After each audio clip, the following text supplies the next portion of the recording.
నమస్కారం. పోయిన ఎపిసోడ్‌లో మనము అయోధ్యని రాముడి తర్వాత పాలించిన రాజులెవరు?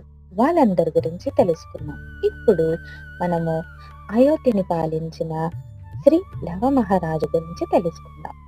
వాల్మీకి రామాయణం ఉత్తరాఖండ ప్రకారం సీతాదేవి వనవాసంలో ఉన్నప్పుడు వాల్మీకి మహర్షి ఆశ్రమంలో తన పుత్రులను ప్రసవించింది. వాళ్ళే లవ మరియు కుశ. లవ చిన్నప్పటి నుంచి వేదాలు, ధనుర్విద్య, మర్యాదలు అత్యంత శిక్షణ పొందినవారు. వాల్మీకి మహర్షి శ్రీరామ కథని వీళ్ళకి పాఠంలా నేర్పించారు. అందులో మనందరికీ అశ్వమేధ యాగం గురించి తెలుసు. అలాగే శ్రీరామ అశ్వమేధ యాగం నడిపిస్తున్నప్పుడు అశ్వమేధ గుర్రాలు అయోధ్య సింహాసనం సంకేతంగా దేశంలో తిరుగుతున్నాయి. ఆ గుర్రాలని పట్టుకొని అయోధ్య సైన్యంతో వీర యుద్ధం చేసినప్పుడే లవకుశుల పేరు వెలుగులోకి వచ్చింది. ఈ వీరం చూడగా దేవతలు కూడా విస్మయం పొందారు. తరువాత శ్రీరాముడు లవకుశులని తన పుత్రులుగా గుర్తించారు. విష్ణు పురాణం ప్రకారం శ్రీరాముడు అయోధ్య సింహాసనం లవ మహారాజుకిచ్చారు.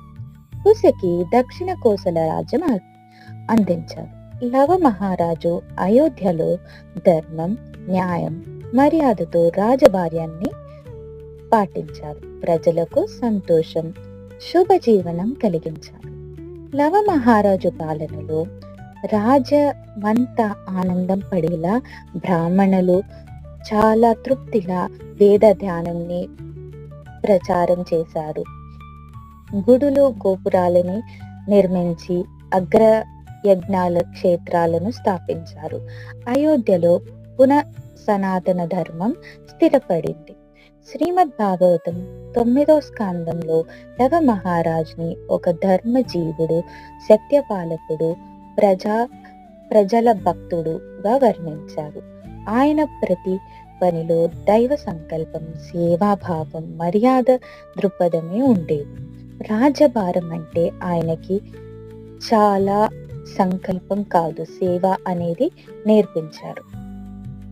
లవ మహారాజుని జీవితంలో ఒక శుద్ధ రాజధర్మం జీవిత చరిత్రలా చెప్పొచ్చు. ఆయనలో శాంతి, సత్యం, భక్తి, వీర్యం చూస్తారు. ఈ చరిత్ర అయోధ్యకి సత్య ధర్మాన్ని ముఖ్యమైన అధ్యాయంగా నేర్పించింది.